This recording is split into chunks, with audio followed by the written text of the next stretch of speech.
Black Flame of the Amazon, featuring Harold Noyce, world-famous explorer in person.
When Harold Noyce, the famous explorer, started up that jungle river with little Jean and Jimmy Brady, the two youngsters had plenty to thrill them. Adventure, danger, and the quest for the Black Flame. But now, since they arrived up at Mr. Morton's trading post, they have been hearing about other mysterious things. About the Queen of the Crocodiles, for instance, and other tales the Indians tell around their council fires. But when Mr. Morton told them that the Indians have arrived from time to time from upriver, whispering something about a tribe of headless warriors, that is almost too much. Even though Mr. Morton explains that it's just an Indian tale, well, anyway, Mr. Morton has just left the children and headed for the sheds. Jimmy and Jean are much perplexed. Come on, Jimmy. Let's go find Quito again. Let's find out what he knows about these headless warriors. Oh, but Jean, you and me, we know that's impossible. There just couldn't be human being people without heads. It couldn't be. Oh, that's what I think, too. But gosh, Jimmy, this is the jungle. Believe me, there could be almost anything hidden in this country. Oh, yeah? Well, I'll believe about headless men when I see a flock of them. Yeah, and even though I did see them, maybe I wouldn't even believe it then. Okay, but me, I don't want to even see any of them. Can you imagine it? Headless men.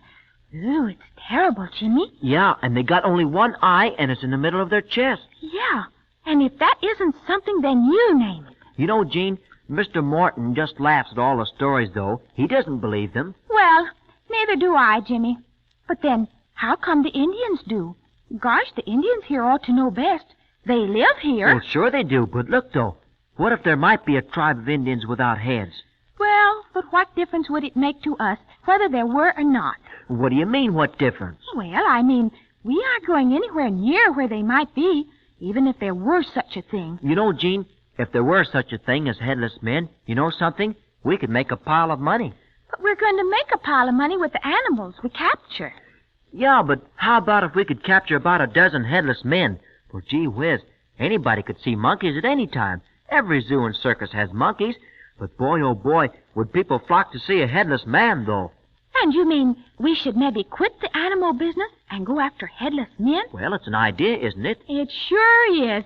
But it's a dizzy idea if you ask me. But it's an idea just the same. But come on now. We gotta find Quito. He must be around here someplace. Well, let's give him a shout.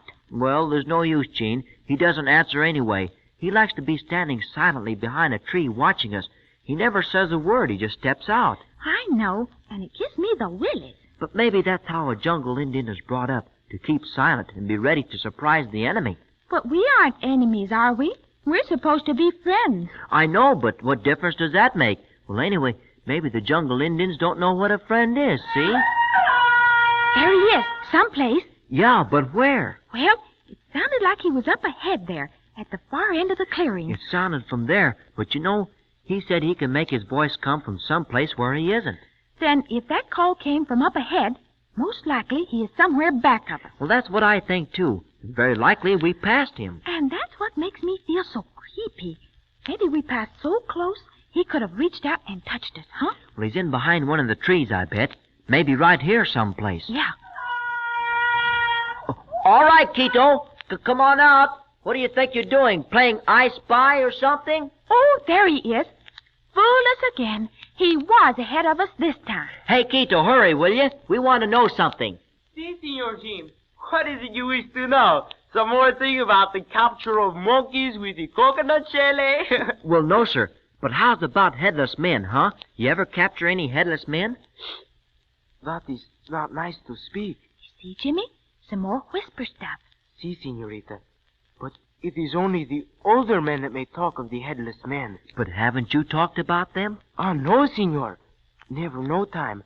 I first have to grow big and be strong. Be one of the council fire talkers. But that is long time yet. But doesn't the people around your village council fires talk about the headless men? Ever hear them? Si, Senor, sometimes, but not many. It is not nice to hear. They speak in a very afraid voice. But who is it that speaks, Quito? Has any of your people seen any of the headless men? No, I do not think so. The land where these people are is far, far from here, beyond the high hills. But how do you know? I mean, if none of your people have ever seen a headless man, how do you know where they live? We have heard strange things.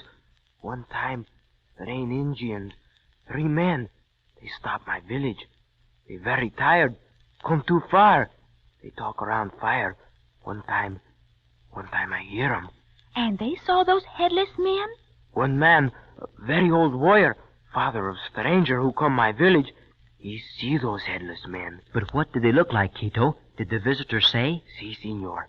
These visitor, he say those people, they are big ones.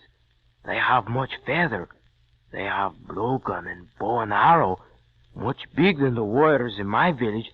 They very big. Well, you mean they're kind of like giants, stronger than ordinary men? Si, Senorita. No one can go where they live. No one ever get into valley of the mountains where that people live. But don't these men ever come out? I mean, do they live in their own valley and never leave it? Si, Senor. It is taboo for anyone to leave that valley, and taboo for anyone to go there. That is why no one know much about that people. You see, Jimmy? Right back where we started, just as Mr. Martin says. Stories, just stories. Quito, you don't believe it, do you? Si, Senorita. Quito, he believed that the elders of the village, they say, the elders, they speak words of truth. But don't you think it's a lot of hooey, Quito? Hooey? Hooey? What is it, hooey? I not know that word. Well, Jimmy means, he means it's like a fairy story, see? Just a story. Some Indian invented it long ago, maybe, and it keeps being told over and over again. But it is not only the Indian that tells that story. The very great white man, he has tell that story one time. Maybe he tell that story before the Indian tell it. What very great white man? You mean a fairy storybook writer? Yeah, that could be. You see, Jimmy, that's it, I bet. A storybook writer made it up. Yeah, I get it. But this great white senor, he's not the storyteller. No, he is the very great one. The friend of the great white queen who rules the great white ray beyond the big waters. Friend of a queen? Across the sea? Si, Senorita. He is the great one who would not let the white queen step on the wet ground. Wouldn't let the queen step on the wet ground? What does he mean, Jeannie? You got me there. Step on the wet ground? Say, wait. Maybe he means about the time... Yeah, the man took off his coat and laid it down so the queen could step on it. You mean Sir Walter Raleigh? Yeah. That is the name, si, Senor Jim. The great white one who is called Sir Walter Raleigh. He is the great white senor who tell one time, long, long ago, that in the jungle here is the people with no heads. Oh, no, Quito. Sir Walter Raleigh wasn't a very storybook writer. Well, no, sir, he wasn't. Say, Walter Raleigh was an explorer, Jean. You can't prove it by me, but say, he must have been if he was over here in this country. But he tell of things in this country. He come here long, long ago. The Senior Morton at post, He was a very good book. It say those things. Well, for Pete's sake. Sir Walter Raleigh says so, huh? Well, gosh, that makes it different, Gene. Are you sure, Quito? Sure that Mr. Morton has a book telling about that? See, Senorita, he read it to me one time. He say it is not so, but my people, they know about the people of No Head. Long, long before the Senor Morton, he ever come up river here. You know something, Jimmy? It might be at that, huh? Yeah, gosh, if a headless man popped right out behind that tree there behind you. Which tree? Hey, Jimmy, will you lay off, please? But I was just saying I wouldn't be surprised you if... wouldn't, huh? Well, I would. If anything like that popped out behind me, well, it just wouldn't, that's all. What do you mean it just wouldn't? Well, I mean, if it popped out from behind a tree, I wouldn't be here. I'd be a mile away before it ever popped. Anyway, I'd move so fast, it'd look like I never had been there. Yeah, you and me both. Boy, when you did get there where you were going, you'd get another surprise. You sure would. What surprise? You'd find me there. I'd be there before you. Gosh. Ooh, I can't imagine anything worse than running into a headless man on a dark night. Well, I can. A whole lot worse. Said you. What, for instance? A headless man without a body. Oh, but that couldn't be. Well, why couldn't it? Just as possible to have a headless man without a body as to have a headless man with a body. But if there was no head and no body, it'd be a ghost. Well, sure it would be a ghost. Yeah, but anyway, I'd rather spend my vacation in an old haunted house than I would in these jungles. Okay, but wait. Before we go back to the trading post, let's see what Quito thinks about it, huh? About ghosts, Senor Jim? Oh, I believe that too much also, all right. Well, no, not about ghosts. I mean, well, look now. Gene and me, we're going away upriver, see? We're going to the land that burns forever. You know what I mean? Ah, see.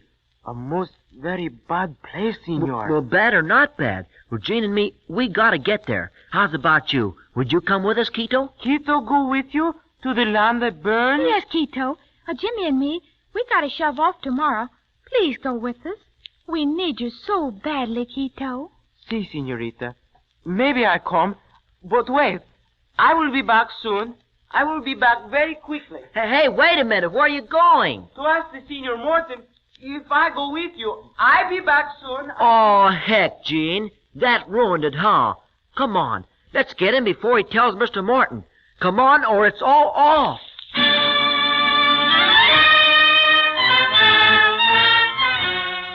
Well, what happens to this trip to the Black Flame now? Does Quito tell Mr. Morton? What does the white trader say to that? Or does Gene and Jimmy make a new plan to tag along on the trail of Mr. Noyes and Pedro when they push off upriver in the morning? The next time you tune in, you'll see just what did happen.